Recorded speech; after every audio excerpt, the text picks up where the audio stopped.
students, brick by brick, starting at the foundation level. Assessfy delivers in-depth analysis and measurement of learning outcomes, offering clear insights into students' understanding and skills at various cognitive levels. Let's see the magic of Assessfy auto-coding in action in this video, showcasing how our system automatically evaluating and providing score for each coding problem. And here is real magic. Just like real instructor, Assessfy is also providing personalized feedback, highlighting areas for improvement. This how we humans learns based on feedback. Use Assessfy for career and employment. Practice makes perfect. Let your students dive deep into unlimited mock coding challenges and tests on C, C++, Java, Python, DSA, databases, React, JS, ML, AI, and many more technology assessments for learning. Transform coding skill development and tech education with Assessfy AI. Get in touch with our team today.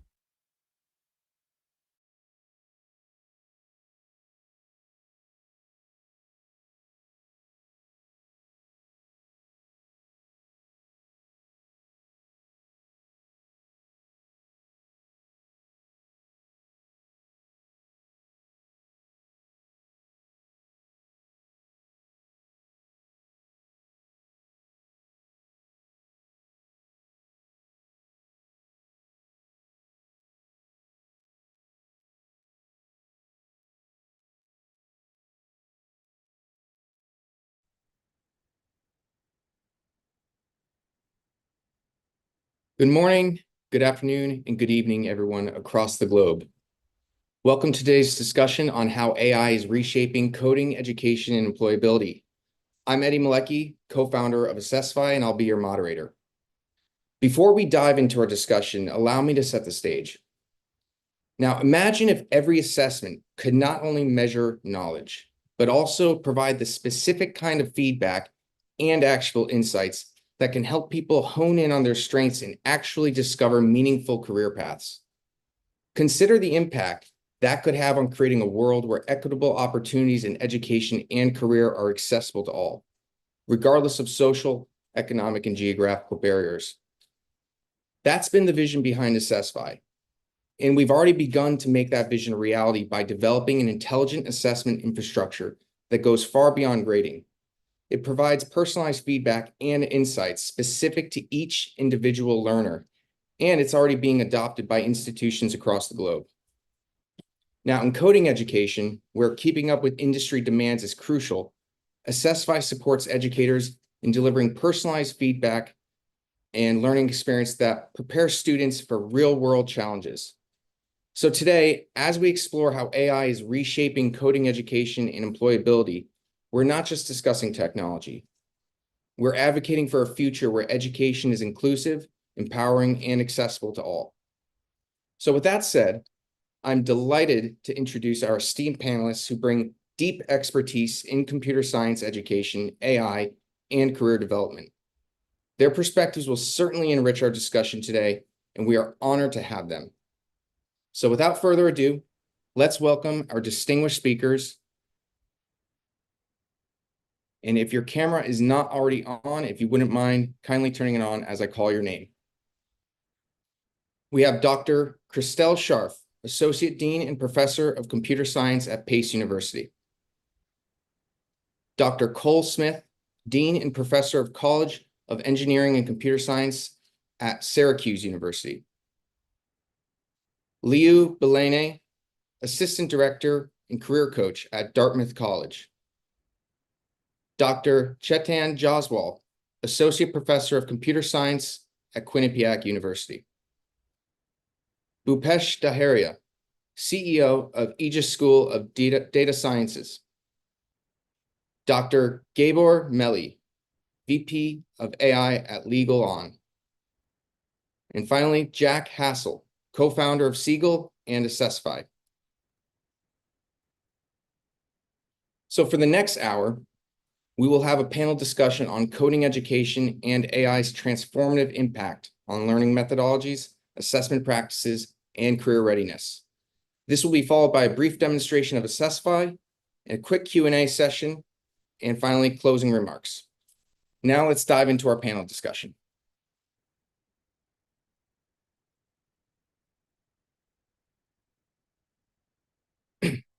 This first question is for Dr. Smith. Dr. Smith, how do you perceive the evolving landscape of teaching and evaluating coding skills? And what are some of the biggest disruptors or shifts that are challenging traditional approaches today? Well, first of all, thanks for having me here. So Eddie, before I get going too far, I assume that you can hear me okay? Everything Yes. Working technically? Okay, just making sure. So, it's a great question because I get asked a lot. Do we still need to have computer scientists? Do we still need to have programmers? And the answer is yes, absolutely. Of course you do. Unfortunately, when the popular press gets a hold of some of these ideas, they can make inferences that harm the industry. And so the idea being that if you don't need programmers, then young people don't need to study programming. What AI is really doing is, and I know that people have heard this analogy before, but I think it's a useful one.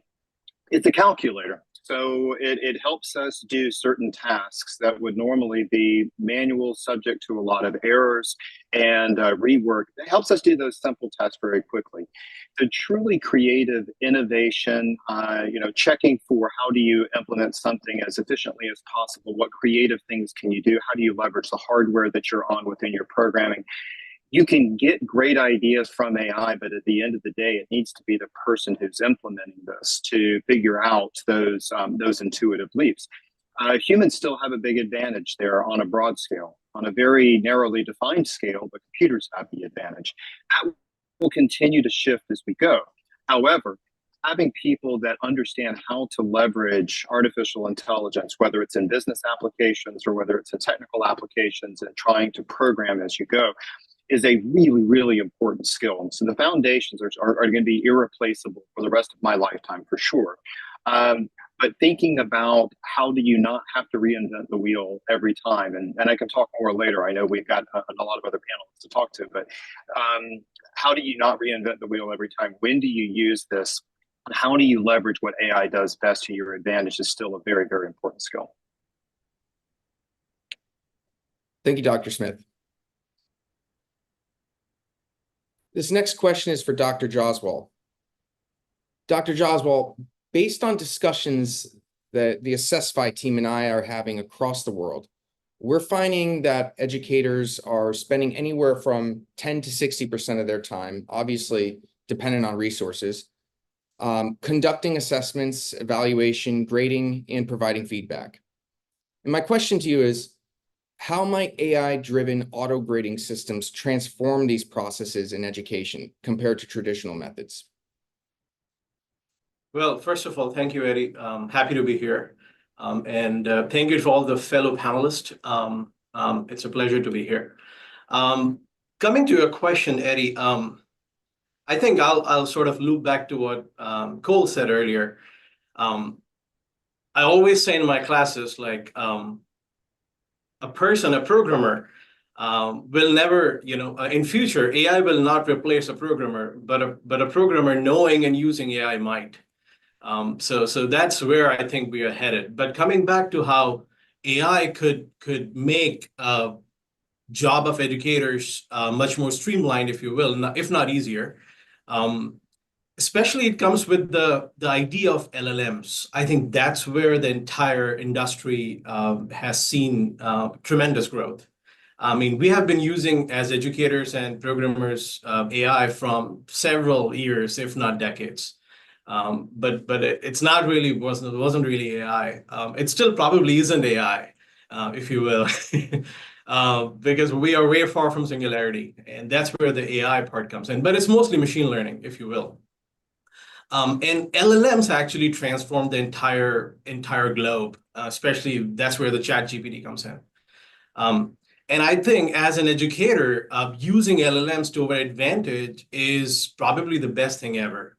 And that's where I've been using and training, different models, for example, Llama or other models on different technologies, for example. And let's take an example as databases, right? So I've been training my Llama model and other Blue models, for example, in different technologies of database, whether it's Postgres or whether it's MongoDB and stuff like that. Now, students are, especially this generation, is very comfortable chatting using text or textual representation of questions instead of actually calling someone. Like today as well, how many times we call someone, instead we just text. And that's where the comfort level comes in. So students can now actually ask several questions to this LLM, which is already there, instead of going around and Googling stuff. And that actually makes it much more helpful for students as well and for educators, that there is this tool which we have trained, and that is going to give right answers to students if they have any questions. They can always come back to professors as well. So I think, yeah, that's one thing I have noticed, which has been very helpful in my classes as well. Thank you, Dr. Jaswal. This next question is for Dr. Scharff, and it relates to personalized feedback and recommendations for improvement. And my question to you, Dr. Scharff, is how might AI's ability to personalize feedback enhance student learning experiences and outcomes based on your understanding or observations? Hi, everybody, and thank you for having me here. In terms of feedback, so we are used, when we teach programming, we are used to a certain level of using autograders. So students are behind the scene. An autograder is it's a unit testing, and it will tell you, oh, you passed 10 out of 15 tests. And then the student will be trying to have 15 out of 15 if they have this interest of achieving the 15 tests, passing. But it's just a number. And they're lacking, in fact, why am I getting only 10 out of 15? What are the gaps that I have in my learning? So that's where, in fact, having a more sophisticated autograder comes handy. And it's like, okay, now you're getting, you're having problem with loops, and your loop is not terminating for some reasons. And so the student can have this feedback and then can go in learning more about where are their weaknesses. So that's one thing, but also to rebound on what was said by Dr. Jaswal, it's like also these tools are now like tutors and personalized tutors. So I can like practice with the tool, and I'm getting like feedback, and I can improve, in fact, and I get this personalized feedback 24/7. Which is not possible otherwise. So you have this tool now, and that's a part of it. Because autograders have been around for a long time, but they are more in numbers of tests passed or failed, and now we're getting like one layer more, which is like, where are your gaps? How can you like improve and be a better programmer? Thank you, Dr. Scharff. This next question is for Dr. Melli. Dr. Melli, in what ways do you think AI can revolutionize how we measure learning outcomes compared to traditional methods? Hello, everyone. Thanks for inviting me, and glad to be here. And gosh, the question of revolutionizing the education. Well, and I'm glad you went with that question for me, because it's about evaluation. And I've noticed that one of the key transformations in our processes is to measure so that you know that you're making improvements. So in terms of education, there's plenty of kind of assessment mechanisms for whether someone has understood a concept. So I guess we can lean on them. Obviously, some things as simple as in multiple choice kind of questionnaires, ensuring that their accuracy is high. And now I got to admit that that's not the area that I'm currently focused on. I'm focused more on the delivery of software, and I would be interested into seeing how I can manage my staff and keep them abreast of an understanding and assessing their capabilities in software development. It's just such a broad area that right now most of my focus is on fairly experienced engineers, as opposed to maybe the earlier in the career ones. So measurement of their ability for the different levels of abstractions in development. I could see some amazing progress there. Thank you, Dr. Melli. This next question is in regards to enhancing employability and success in campus recruitment. Leo, this question is for you. And I'm curious, how do you see AI or just technology in general influencing the ways we prepare students for the job market and improve their employability? Yeah, absolutely. Good morning, good afternoon, good evening, everyone. Good to be here. So I think there's a lot of different factors, right? When you're talking about employability, well, obviously we're seeing this technological disruption of generative AI happening. There's other factors that I think are affecting the market as well. Number one, we have an aging generation here in the US, right? That's affecting that. We also have a generation of students that are very, very particular, right? And have very specific needs within their career and what they're wanting after graduation. So I think it's important to just at least acknowledge that it's very layered. And then on top of that, we have generative AI, which is moving at such a rapid pace, right? And so when we talk about employability specifically, a couple of things, are being very, very clear within the work that we're doing in career services. Number one, it's that foundationally, you still need to have the IQ. You still need to have the knowledge and how to do these things. That's not going anywhere. I think what we're maximizing a little bit more is the adaptability skill sets that students need to have, and then also just emotional intelligence as well, right?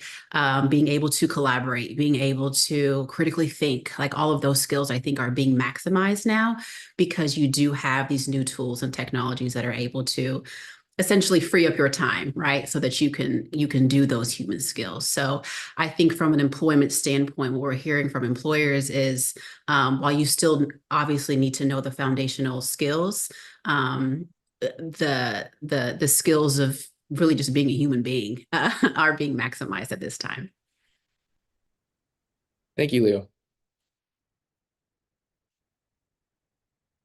Dr. Smith, I'm going to come back to you. My question to you is, in what ways might AI-driven auto-evaluation reduce the manual workload for educators, and what potential impacts could this have on teaching quality?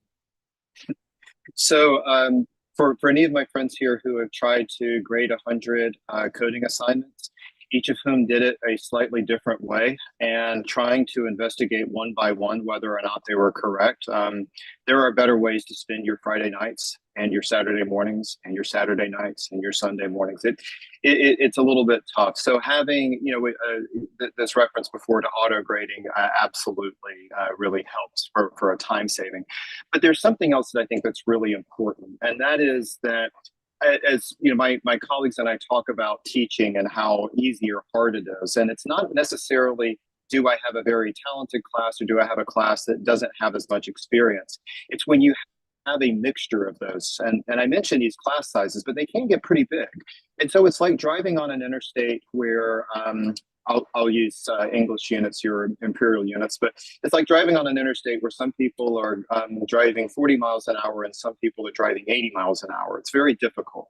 And so what happens is you instruct, you give these assignments, and you see a lot of people out there saying, yes, I got this. Dr. Smith, you're teaching this. I got you. I hear you. And then you see the assignments come back and there's a problem. So where I see the promise in an AI tool for revolutionizing assessment, so to speak, is not just in that student to AI, although that's incredibly important, but my colleagues here have already done a better job talking about it than I can, so I don't want to try to improve on what they said.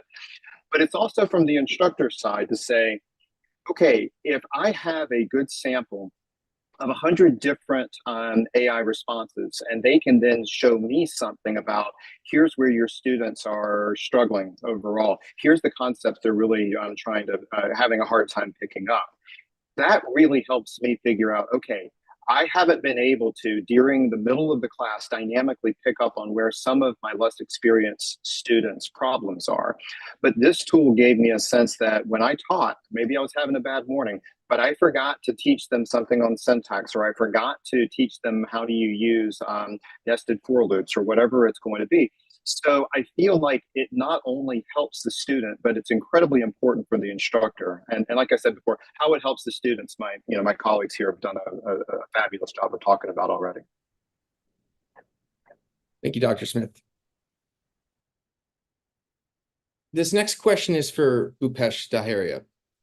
Bhupesh, as the head of Aegis School of Data Sciences, where AI is integrated into the curriculum, could you share some real-world examples where AI has been successfully implemented in academic settings?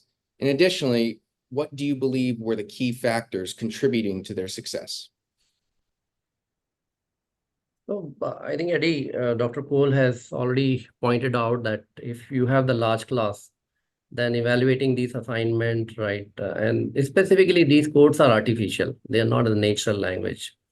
And these codes need to be consumed by the machine. So there is no subjectivity. Either code is wrong or right, at least at undergrad level, right? Because we, or maybe efficient or not, or whether they have done the commenting or not. And machine can really do this job pretty well. So while computer science is the old domain, but the AI is pretty new, which has really came up in last 10 years.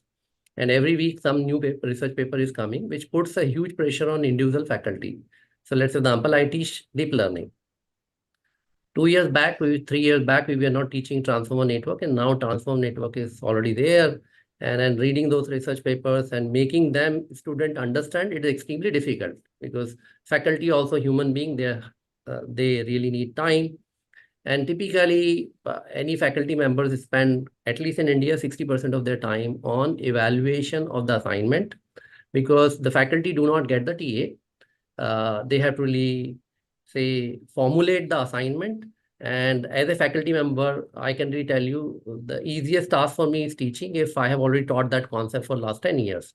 You wake me up at 3 a.m. and I can really start teaching it. I have become a machine. But formulating the questions is the toughest task. And that's what my guru tells me. A teacher is evaluated by his ability to evaluate, his ability to write questions. So as a teacher, yes, I don't want to really spend my time in terms of really evaluating these hundreds of assignments. But let me take a step back. So I'm also CEO of this school, and wherein I manage a lot of faculties, and started this Aegis School of Data Science in 2015, which was the only school in India. And that time there were not faculties. And our major objective, the graduate outcome, is basically employability, right? And this entire program is compressed in 11 months, 1 year. So imagine how much pressure we have. So we can't really offer them some small or low number of assignment, which is typically in academic setup, specifically in India. So you give 5 or 10 assignments, which is statistically not significant to make them employment ready. So you need to really give them more number of assignment. So like say 5-6 years back, there was a senior faculty, and you have say 5 to 6 junior faculties or TA or research associate. They deliver the lecture, and then post lunch for 5 to 6 hours, they are there on every student's laptop and helping them what they have done. And then they are evaluating those assignments, which also takes a lot of time, and there's the cost. So despite of the fact that, yes, you are employing a lot of people, there is a huge delay. So my number one was challenge is that, yes, it is increasing the cost. We are not able to really give the real-time feedback, right? We are not able to really give enough assignment. Still, our number of assignment was far much higher than, say, average any Indian school, right? Because our 100%, our employment rate is almost 100%. The average package is very high. And that puts a huge pressure in terms of really entire business model. Now here comes, and that's the reason I have adopted Assessfy for evaluation of the entire assignment. So at least in my class, in machine learning and deep learning, none of assignment for at least last 1 year I have evaluated, right? 60 to 70% of my assignment is being created by the machine. Of course, I curate, right? That which assignment is good, which assignment is bad, right? But at least routine stuff at a topic level, most of the assignments are machine is able to really evaluate, machine is able to really deliver. And I am able to really get the cohort report, not only about me, but all other faculty members, how the entire cohort is performing, how the individual student is performing, so that we can actually take the learning intervention, because we do not stick that, okay, this machine learning or deep learning need to be delivered only in 60 hours. We believe on mastery. So sometimes some batches, average intelligence is low. Sometimes we have changed the curriculum, we made it tougher. Then instead of 60 hours, it will take 100 hours in terms of delivery. So those kind of learning interventions we are able to really do because we get the feedback at individual level, at a cohort level. The other biggest issue was, since deep learning or data science or AI machine learning programs, a lot of faculty members across the world, they are visiting faculties. So like, let's example, Dr. Gober, he doesn't have time. So even if you really invite him for the machine learning and deep learning, although he has academic band of time, but he can't really evaluate the assignment of 200 candidate or 300 candidate, right? And what he has delivered, if our faculty members start evaluating those, they will have the additional burden and they have no motivation. So there now, these visiting faculty, those who are coming from the industry, they have the freedom. Now they only deliver and say our AI system is able to really generate the assignment based on the curriculum and able to really evaluate. So we are not just giving the certificate and passing the student just for the sake of passing it, because you have to really maintain some degree of academic credibility. So I think this has really impacted particularly ages, and now I've started having the conversation with our faculties, and they say, okay, this is really changing their life, and a lot of faculties have started using ChatGPT or Gemini or other stuff to really generate a lot of tons of assignment. But again, how you will really deliver, how you will really say take the feedback from the assignment, this requires a complete enterprise grade system, right? Just going on ChatGPT and then putting the system stuff on some learning management system, which is also not tuned, they are prone for in terms of a cheating, right? And that's also becoming quite a nuisance, right? And while my students are taking the help of ChatGPT, why I have to be stupid to really evaluate a code which is written by the machine? So further, I don't have a motivation, right? But can AI can really do everything? The answer is no, because a lot of complex projects, something which is research oriented, these AI systems, since they have not been exposed to the data, they are not has reached to level wherein they can really manage and evaluate very complex level of projects. They can really check some snippets of the code or other stuff, but still they can reduce down the workload by almost 80 to 90%. And my personal experience, last 1 year, my workload on assignment has been reduced by 90%. And that time I'm able to really focus on making proper notes, making concepts digestible to the students, because there are a lot of math is also involved. So it's not only the code. Code machine can really write, but math machine can't really make them understand, which is very complex behind these machine learning algorithms. So going forward, I think it's a very bullish. And now the question is wrong, that should we really adopt or not? Whether we are there or not, this AI is going to be there, and it is not, and there is nothing artificial. It is basically aggregation of the human intelligence, right? And the performance of AI is far better than perhaps average teacher. And as a teacher, I have no shame in accepting that. Thank you, Eddie. Thank you so much for bringing this question. Thank you, Bhupesh. As Bhupesh mentioned, that it's not a matter of whether or not we're going to adopt AI into education. It's a matter of how we're going to do it and when. So I want to piggyback on that and ask Dr. Joswal. I know you've been heavily involved in AI at Quinnipiac University and a big advocate of AI. What advice would you give to educators and institutions looking to adopt AI technologies in their coding programs? Thanks, Eddie. I think, first of all, the biggest, or probably the bigger question is the awareness. I think people are more scared of AI than using it or accepting it. At the end of the day, it's just math. behind the scene, which really is all it is. Bhupesh mentioned transformer model, right? So it's all about embeddings, if you think about it, how you connect each node to the next node. But coming back to your question, Eddie, how can we move forward, for example, to bring more AI-based technologies into curriculum and college education and coding and degrees? I think it's already happening.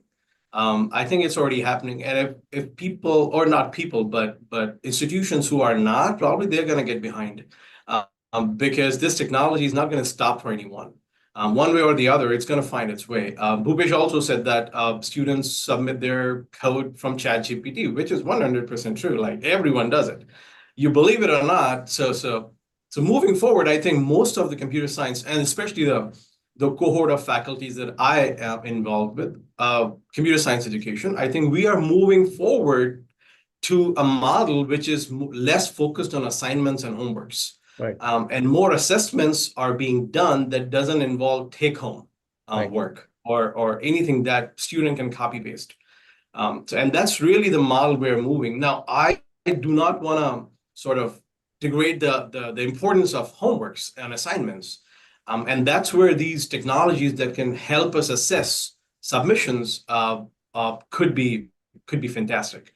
But that's just going to be a very small part moving forward, especially as far as education is concerned. Because education in moving forward will be more focused on as many tools as we can get to make our students better in whichever part of coding or computer science it is going to be. And you can see that every student now uses every AI that is out there. Whether it's generative AI for textual text or images or videos and whatnot. But we are quite far from an AI that can generate good code. And I think all the professors here will agree with me that the code that ChatGPT generates, it's not good. but again, it's at least is there. There's a frame of reference. There is at least a bottom line that students can get. And I think that's the best part. They have a solution, probably not the best one, but they have a solution that they can start off. And then we can come in and make it better for them as an educator, as a professor, as a teacher. Is that the answer probably going to suffice you, Eddie? Sorry. Yes. Yeah, I think that's fantastic. And a lot of this is to facilitate, I want to hear all of your perspectives. So piggybacking on that, I do want to mention, as you said, it's already happening. And a lot of this is just math. Easy for computer science professionals and professors to say because they understand that. Now, what about the other areas that are using this? What about career development? I'm curious, Leo, what advice you may give to career development centers who are looking to adopt AI into enhancing employability, preparing students, and also helping the career coaches and career development professionals to work with the students and enhance employability. Yeah, absolutely. I would totally agree with that sentiment. I mean, it's here, right? And I think a lot of times we have this very binary conversation of AI, right? Good, bad. That doesn't, I think, need to happen. I think it's more so, how do we use these tools responsibly, ethically, and in a way that can make students feel most productive and most prepared, right, for the workforce. And so what we're doing in our office specifically is we're recognizing, conversations with employers are very, very important. I think one thing that career professionals can do is, look at your data, look at where your students are being employed after graduation, right? Whether it's a certain organization or certain roles, and talk to those employers. You could even ask them, what tools are you starting to implement, right, within these roles so that we can better prepare our students whenever they actually graduate. I think there's a lot of power in just having those conversations and getting them ready. Another thing too is experiential learning, I think, is so very important, right? I think that obviously, like, what students are learning in the classroom is vital to their success. And at the same time, AI, this generative AI, it's changing at a rapid pace. And so to be able to keep up with that, allowing a way for experiential learning to almost be a part of curriculum, I think has been very, very helpful. So for instance, at the college that I work at, we're actually on a term system. So students are able to do internships just all throughout the year.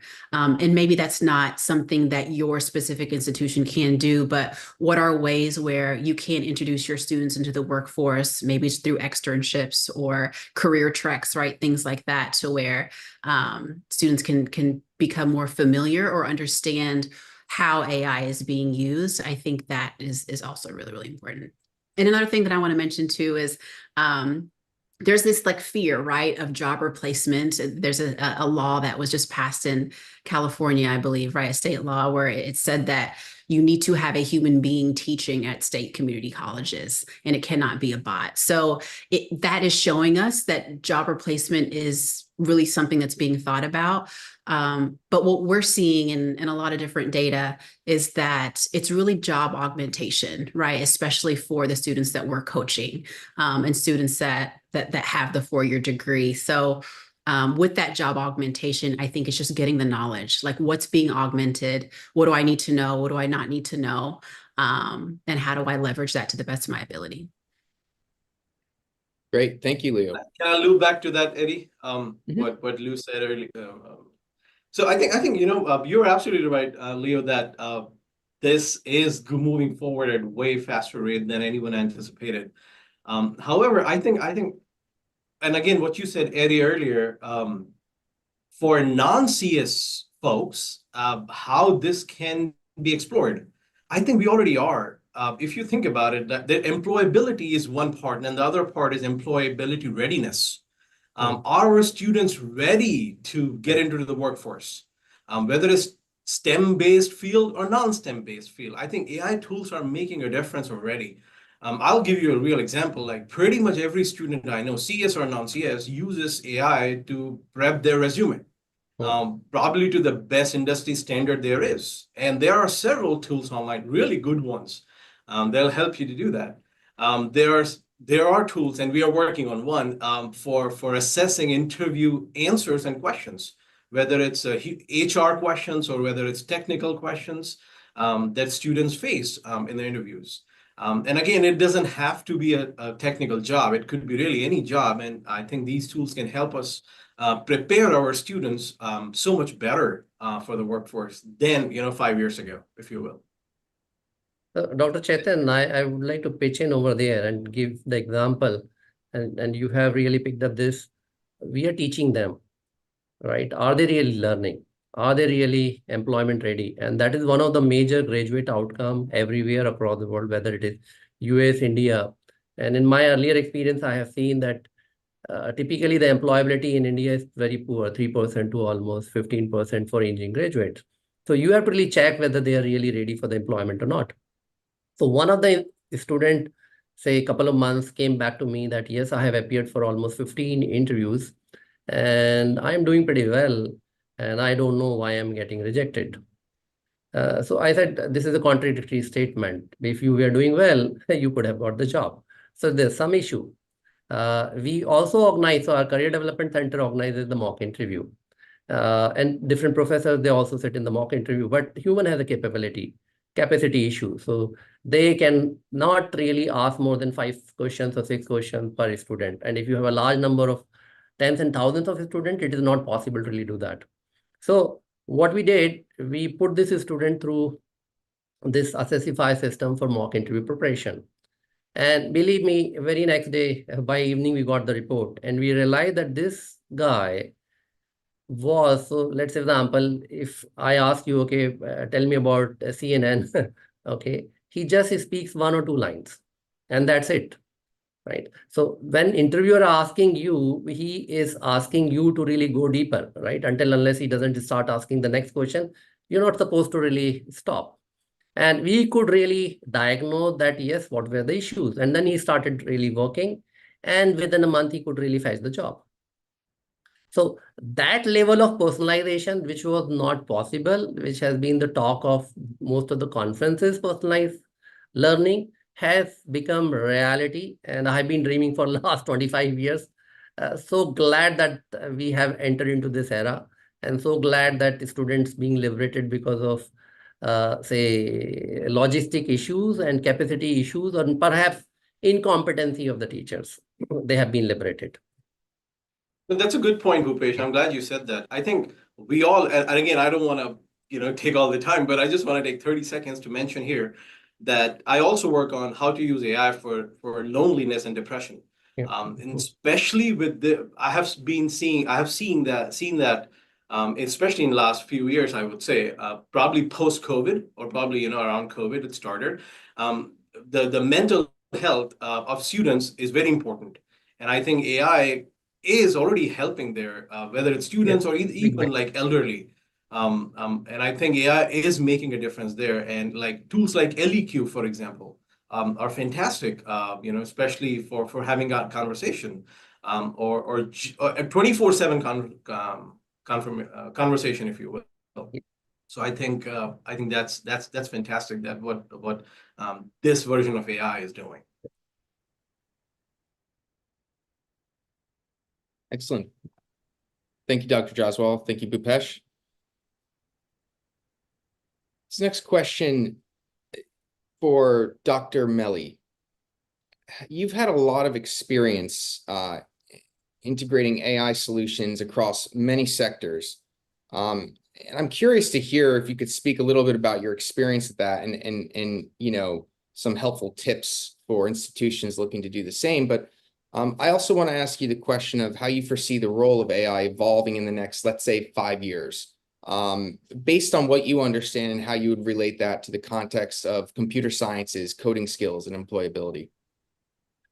Yeah, certainly, definitely in my sweet spot. And it is early days. So, gosh, I would love to be able to look back to my days at PlayStation and Microsoft and others to tell you about how AI influenced them. But no, that was only recently, since maybe GPT-4 could code, can we now entertain what that means. But gosh, over the years, have been revolutions like cloud computing has been a fairly significant rewiring of and reskilling of the workforce, because it's quite a different paradigm of development, monitoring, continuous integration, continuous deployment. Those all are areas that require a fairly new set of skills. So I'm excited about possible improvements there for the retraining, because the underlying tooling that we're using is dramatically shifting over time. That's a given, but now it's going to be superpowered by this ability to code with AI.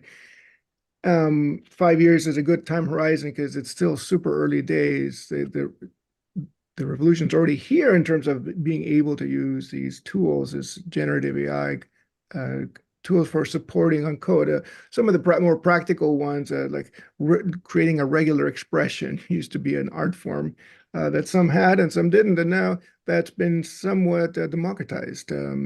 Anyone can, with some software development talent, can now create regular expressions or SQL code, or some of the configuration languages that exist, or reviewing JSON code. So that's early versions where there's some low stakes scenarios where it's still just kind of an assistant. You're not actually relying on the AI to do the work itself, to do the deployments, to do the tasks that if they go wrong, will have deep repercussions.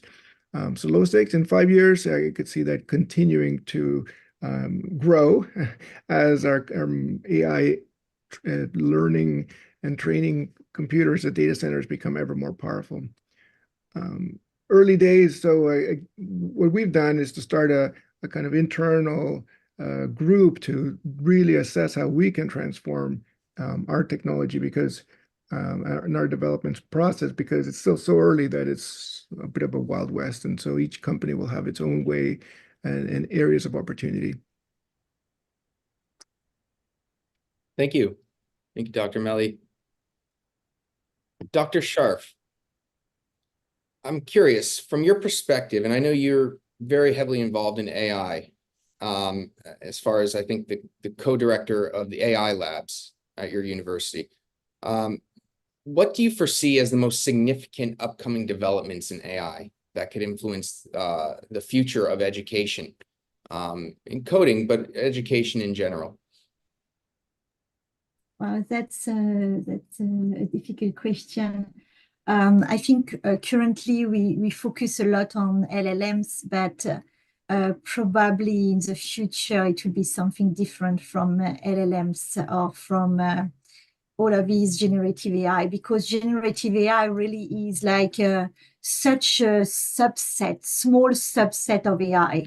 As it was said earlier, right now in AI, it's more the machine learning, but it's even the deep learning, it's even the generative AI, which is really a small subset. And there are all these other parts of AI where, a computer cannot reason right now. You know, they don't know what they're saying. It's just statistics. When a generative image is produced, it's only a statistical, it looks like a house, it looks like. So I think in the future, first for AI, it will be something different from generative AI.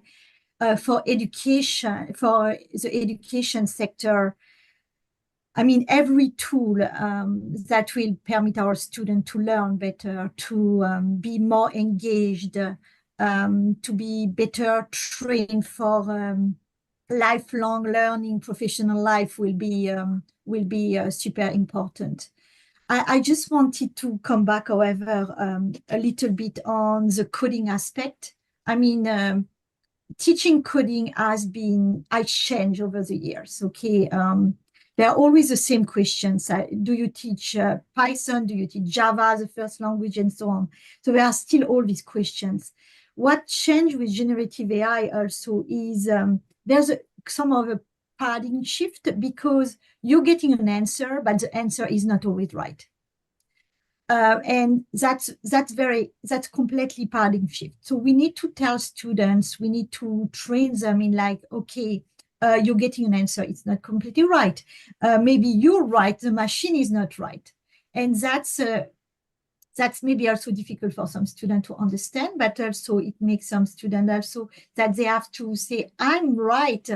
And maybe they're used to always be told always, oh, you're wrong. So it's like the notion of also self-advocacy that is very important. And in the teaching of coding, so of course, they will have to use prompt engineering. They give a prompt, they get an answer. So you have to experiment to understand how a tool works. But for example, I would love to have much more time to try out tools, to spend like hours on one tool than another tool, because they're different.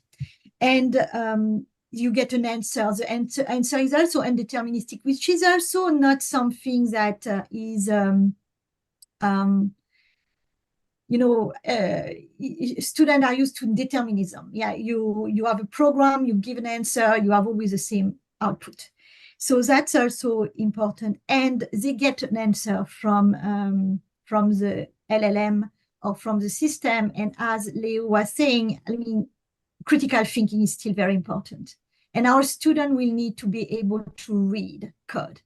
And we're not teaching, there are some research on reading code is very important, but right now, in the curriculum, we barely have time to emphasize like read code of someone else. I mean, read tons of code of someone else. And now also, as it was said, read code that is not of that good quality sometimes, because it's very verbose, it's not decomposed.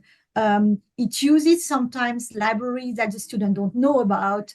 And that's where we catch the cheating sometimes. So the student will need still the skills of the foundation skills, because you cannot read code if you cannot code. So you need to have the foundations. And the second thing is you need that critical thinking. I'm reading the code, and now I know I need to read it. I know it may be wrong, and now I'm trying to find out is it correct or not. So all of these are still that's the basis of computer science. Be a problem solver, and this will be always there. Thank you, Dr. Scharff. You said something in there about how you wish we need more time to play with all the different tools and to learn them. That reminded me, Dr. Smith, you had recently, and forgive me if I'm getting this wrong, but you recently partook in an experimental AI coding assistance program. And I'm curious if you can speak to your experience with that and share some insights or takeaways. Well, I'm glad you asked me, because it dovetails great with what Dr. Scharff was just talking about, because what she said I completely agree with. And I'm going to start from what she said, that if I wanted to, and I know that, because you mentioned this too, when we talk about I need to generate a lot of assignments. I mean, one of the best ways that with years of making little math mistakes on the board accidentally and pausing class and watching people try to understand what went wrong, realizing how valuable that is as a teaching tool, being able to put up code on the board that maybe is wrong, and then pointing out, can you understand what's going on, why this doesn't work? And so I would use, there was something that I was looking at the other day that I thought, I know how to program this, but there's a trick to it, and most deans don't have a lot of time to code in the first place. So I'm like, just tell me what I'm supposed to do. And so I used an AI assistant, and I didn't trust it automatically, but I looked at it like, yep, that's the trick. That's what I needed. Right. So something like that is so much faster than looking something up in the back of the book, like a formula that another engineer would use. That's our use of this as a calculator. One of my favorite computer science problems that I had 30 years ago in a class was and I won't get too nerdy about this unless you ask, in which case I will unleash. But I mean, one of the things was take 5 numbers and sort them. I mean, it's just such an innocuous question, but you can only use 7 comparisons. You can't use 8 or 9 comparisons. And so you're like, oh, how hard could that be? Harder than I thought. So I wanted to say, hey, would this thing get it right? And it gave me a sorting mechanism. And exactly what Dr. Scharff said, it used a package that said, generically sort any set of numbers, commented very nicely. The variable names made sense. If you've ever looked at your students' variable names, sometimes they're problematic. None of that, very easy to see what was going on. But then to say, okay, but do this, and of course, prompt engineering comes, and I'm not going to get bogged down in that, but do this in the most efficient way possible. And it gave me 9 comparisons. And I said, more or less, okay, do it, but do this in 7 comparisons. And so it gleefully did this sorting problem in 7 comparisons. Dead wrong, but it did do the sorting in 7 comparisons. Even the numbers that it gave me to say, hey, try this out, were wrong. So the test case that it gave me didn't actually work. So all throughout that, you can see that you can use AI as a calculator to help you get past something that you just kind of forgot how to do. But boy, you better be ready to critically assess what's going on. You have to be able to read the code. You have to be able to solve problems, which is exactly what my friends here were just saying before. It's a good example of it. Thank you, Dr. Smith. Sure. Dr. Joswal, I'm curious, have you had any experience with other various tools in this regard? Or if not, what sort of tools would you look for or would you like to be able to use or experiment with? Thanks, Eddie. I think I'll go back to what Cole was saying earlier. The trust is hard to come by, especially with any tools there is. I'll tell you an example. I was doing ASCII. We all know ASCII. We love ASCII, right? I was doing ASCII art, and I created Mona Lisa. And I asked one of the AI tools, say, what is it? And it says it's Shrek the Second. And I'm like, yeah, right. So the point I'm trying to make is the trust is hard to come by. And I think that's why I would like to work on the tools that accept feedback, continuous feedback. So like prompt engineering, someone was saying, Cole said earlier, again, I'm not going to unleash the monster of prompt again here, but the good thing with prompt is it actually takes shots from you. Like few shots engineering, 10 shots engineering. So it learns from what you're trying to make it to learn. So any AI tool that helps professors and students at the same time, whether it's assessment, whether it's education or knowledge transfer, whether it's practice, whether it's doubts and questions and assignments and quizzes, any of those tools are all good, as long as they have some sort of feedback mechanism that learns instantly and doesn't repeat the same mistake. I think any of those tools will be fantastic. I would love to play with all of them. Thank you, Dr. Joswell. That reminds me of my own layman perspective, because I'm not a computer science professor, but it seems that the way it was before AI, it was as computers became more powerful, there was this fear that it's going to completely replace humans. And as they become more powerful, we see that what they can do with mass amounts of data in such a quick amount of time that humans could never do in a lifetime. But there's certain key, simple decision-making skills that it still lacks, and that's where the trust piece comes in. So it is becoming, at least to me, in my own layman understanding, it's becoming apparent that the more powerful these computers get, such as development of AI, it's now augmenting human capabilities, and we're looking at how it can support us. So the tools, it seems, are really sort of our assistants, our helpers. It's to work with us. And Bhupesh, I'm curious what your thoughts are on where this is heading as far as the future, having working with Assessfy, working with these tools, where you see that, kind of piggybacking on what I'm saying here. So one of the most difficult thing and impossible thing is to predict the future, right? So I've been teaching AI for last 10 years. I could have never predicted, and every class I used to show her to give them perspective that is where the end goal is, and never thought that her movement will happen. And her movement happened just, say, 2 months back when GPT-O was demonstrated by OpenAI, multimodal came. So with this caveat, yes, still you can hypothesize where the world is going and where the AI is going. So I think AI, in my opinion, there is nothing artificial, which I spoke earlier.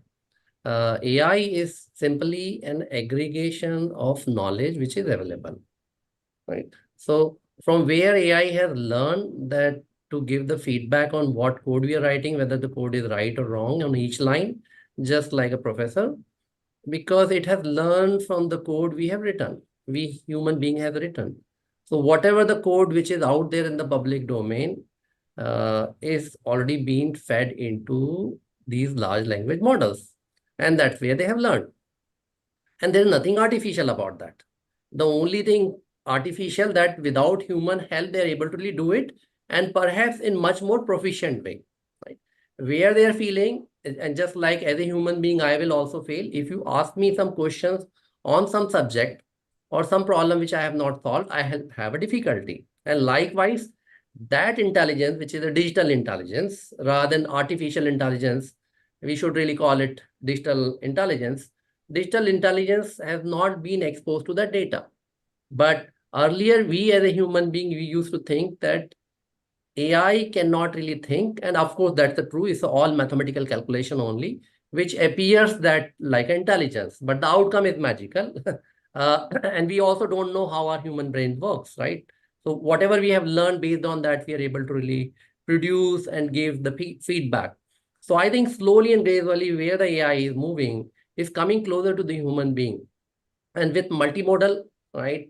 And I think there are a lot of research which is going on, which can really fetch the touch, emotions and other stuff. So this digital intelligence is going to become much more powerful. And like human being, whatever concept is being taught by our faculty members, whatever we read, we are able to really create something of our own. And that capability, this digital intelligence already have. And this has been earlier demonstrated by an AlphaGo, when AlphaGo won over the human champion, which is not a logical stuff. And deep mind scientists were shocked that how the hell it really learned. And in fact, it played the move which no human being has ever played, right? And that has earlier, and that has scared the world, that it can think, right? But again, it can't really think. It is all mathematical calculation which is happening. But beyond 3D or beyond 4D, we human being can't really think about that. ChatGPT 4 actually has word embedding in 32,000 dimensions. Imagine, right? If there is a God, God must also be thinking in millions of dimensions, and that's the reason we are not able to decode. So philosophically, I think, yes, that is the aid for human being. And a lot of people say that math is the language through which you can really read the mind of the God. I think this machine is a vehicle for the math to really do those kind of complicated calculations, and through which we will be able to really discover a lot of secrets about, say, this universe. And I think coding is at a very surface level, a very small phenomena for that matter. Do you mind if I jump in on that? I would add to it what you said, Bhupesh. The wait till the quantum computing becomes everyday life. We'll be surprised what this billions of parameters and features that these AI models extract could do. We are limited by our computing power at the moment. So I'm hopeful that we can finally go to the end of our galaxy one day. Yeah. But sorry, Cole, I didn't mean to interrupt you. No, it's obviously it was a lot of great points there. I just wanted to add very quickly that this AlphaGo example is a great illustration that I use when I talk to my own classes to say that those moves that you talked about is exactly the point, that we would all look at that and say, no, you wouldn't do that. That's a terrible move. And then after a while, you realize, oh, but I can't beat it. I'm in trouble now. And It's brilliant. But then you asked, there was, and I wish I could, I need to attribute this. Obviously, it was not me, but there was somebody that asked in a second, I wonder how well, or if this would break, if this program would break, if we change the board size from 19 by 19 to 29 by 29. Right. And the folks that did it, they laughed and they said, you wouldn't have to do that. You could change it to 19 by 19 to 18 by 18, and it would be absolutely useless, and a human would absolutely destroy it. Right. So I use that not to denigrate AI at all, but rather when I'm talking to students to say, this is what it can do and this is what it can't do. And just the point that I really wanted to make, the only thing on my agenda left is, the one thing that irritates me sometimes in talking with other folks is that there's this anticipation that AI is a fixed thing and that we've discovered it, like uranium or electricity or something. Why on earth would we think that AI of 10 years will have any bearing at all on what's going on right now? I mean, it can be completely different. The really, really clever thoughts are still out there to be discovered. And it's the other thing that I want people that are thinking about careers in this to learn, is that you're not just taking neural nets and just tweaking. You may do that, but there's transformationally, not transformers, there's transformationally different ideas that are out there that we'll discover. That's why research and learning in this area is so great, because there's so many things at the same time. Thank you. We have about a minute or two. If anyone has anything to add to what Bhupesh, Dr. Joswal, and Dr. Smith were just mentioning, and otherwise we can move on to the demonstration piece, where we're going to showcase some of the features as it relates to our discussion of the Assessfy product. If anyone has anything to add, we can speak up now. Yeah, I just want to add something to say that there's a need of lots of studies to look at the impact of Gen AI. You know, like we were studying like any other technology impact on education, on the learning of the students, on the impact on the productivity of professors and so on. We need that. We need to measure it like before. We see some impact, some positive impact, but we need more. We need the scientific proofs to go on. And I think also we are just at the beginning of what AI will be able to do. Yeah. Thank you, Dr. Malecki. Certainly, I guess to the audience, I'd really encourage you to continue to understand how these tools can help you. It isn't just a one-shot deal to get trained on coding. It's a continuous learning process. The tools underneath the cover for delivering software, which is ever more, society ever relies on more, is going to continue to evolve. And these tools can really help you continually hone and improve your ability to deliver and understand what code is doing. Thank you, Dr. Malecki. Okay, so this concludes this portion.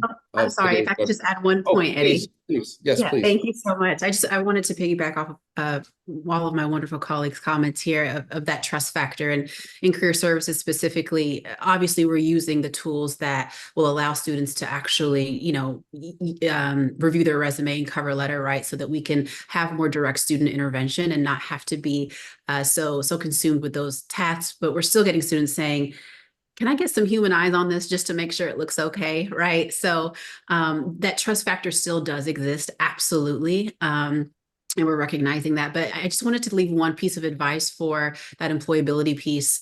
And this goes across industries. I think it's just so important to stay curious, right? Like in this environment where we're just adapting so much, I think the top skill that we're realizing from a lot of employers is we want that intellectual curiosity. And I think with that, you'll be able to critically think, you'll be able to adapt, right? Collaborate, all those different things. So just make sure you're keeping that top of mind. Wonderful. Great ad. Thank you, Leo.